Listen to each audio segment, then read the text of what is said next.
Assalamualaikum. Waalaikumsalam warahmatullahi wabarakatuh. Baik Bapak, silakan salawatnya terlebih dahulu.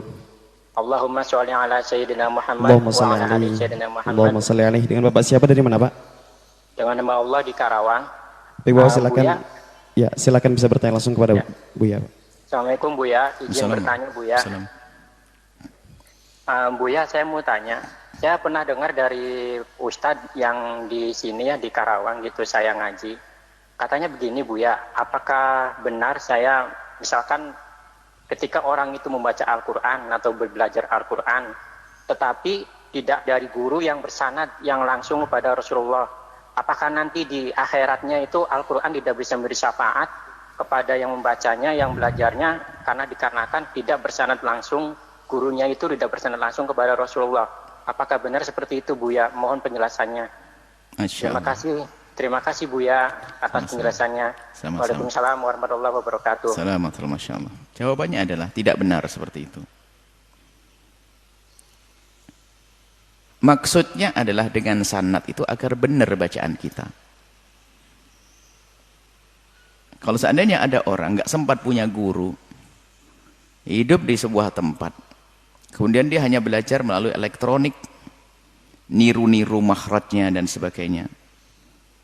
Misalnya ada alat yang mengajari, kemudian sampai bisa membaca Al-Quran fasih, sah, Al-Quran yang bersyafaat kepadanya. Hanya perlunya guru itu untuk mempermudah, mempercepat.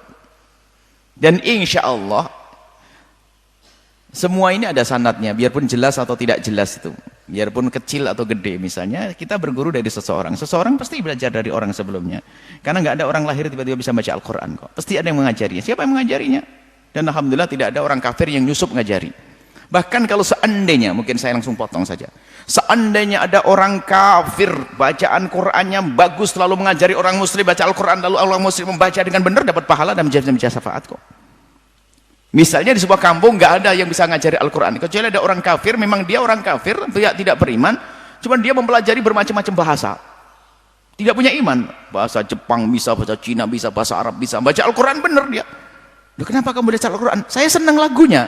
Kok enggak beriman? Ya, ngapain saya beriman? Dia gitu. Oh ya udah, Qurannya bagus dia. Ngajari kita. Lalu orang yang belajar orang Islam membacanya benar, ya sah. Sampai seperti itu. Artinya nggak perlu orang ditakut-takuti dengan semacam itu, nanti malah kebingungan, enggak bisa memberi syafaat Al-Quran. Al-Quran akan memberi syafaat kepada orang-orang yang baca Al-Quran, yang membaca Al-Quran dengan benar. Nah, makna dengan benar ini sesuai dengan kemampuannya. Kalau memang belum bisa, semampunya.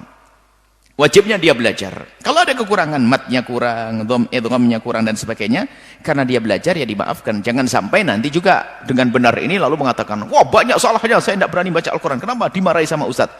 Kalau ada orang yang memang masih baru belajar, kemudian salah-salah, dia tidak dosa. Yang dosa itu yang sudah bisa membaca Al-Quran dengan benar, tapi disalah-salahkan. Itu.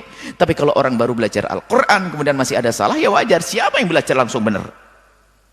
Tentu ada salah-salah. Yang jadi masalah adalah orang yang nggak mau belajar Al-Quran. Ingat, belajar Al-Quran sangat mudah. Apalagi sekarang ada metode-metode yang dimudahkan ya. Dulu kan metode Baghdadiyah, sekarang ada metode-metode. Kalau di Al-Bahjah ada metode namanya Tashili misalnya.